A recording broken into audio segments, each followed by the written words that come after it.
Welcome to the Arizona Wildcats Show, brought to you by Fry's Food Stores. I'm Star Sports Editor Ryan Finley, here with Daniel Burke. Daniel, it is Election Day. I think we need to debate here. Oh, boy. Okay, here is the issue. Can Arizona run the table and finish its season 10-2? Go first. I say no. No? I don't think they can win these last 4 games. Look at the camera. Talk to the people, Daniel. This is a debate. Well, I'm talking to my opponent and the folks. And it's not a knock on Arizona. I think it's really hard, for them to run the table here, and they have too much left. I think I think they should win this week. I think Washington's a trickier game than most expect. I don't think Washington's that great, but they have a really good defense, and now they might have the best running back in the country on their team in Shaq Thompson. Oh, their safety? And he's a linebacker. They're linebacker. But Arizona's really struggled to stop running backs like that, who are just big and powerful and can do their damage between the tackles, and that's what he does.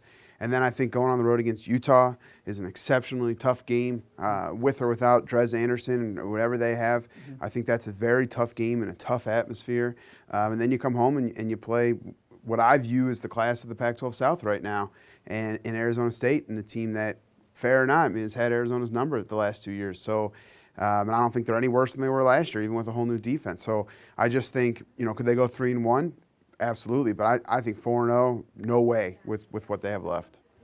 There you go again, Daniel Burke. Well, tell me why you think they're going to, opponent. My opponent over here seems to think that the Arizona Wildcats are good, but not 10-win good. And, maybe if you asked 100 people, 95 would agree with you over here. But I say look at the facts, okay? This is an Arizona football team that's facing Colorado, a team that they have absolutely destroyed the last 2 years. Kadeem Carey set his rushing record. We're not debating Colorado. They're going to win that game. They're going to win that game.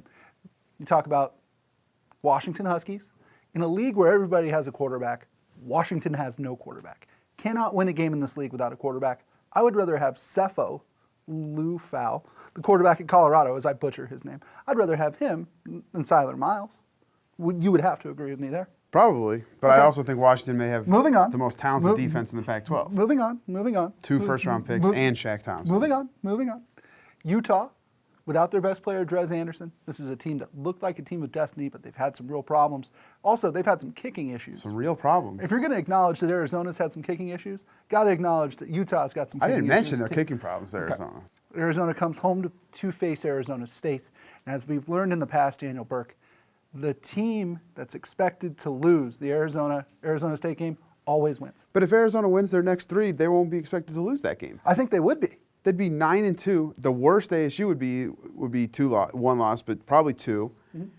At home, Arizona wouldn't be expected to lose that game. If they're 9-2 going into that game at home. Well, that'll do it for this episode of the Arizona Wildcat Show, brought to you by Fry's Food Stores. For politician Daniel Burke, I'm Ryan Finley. We'll see you next time. Try this matchup. Low prices and faster checkout. You can count on it at Fry's.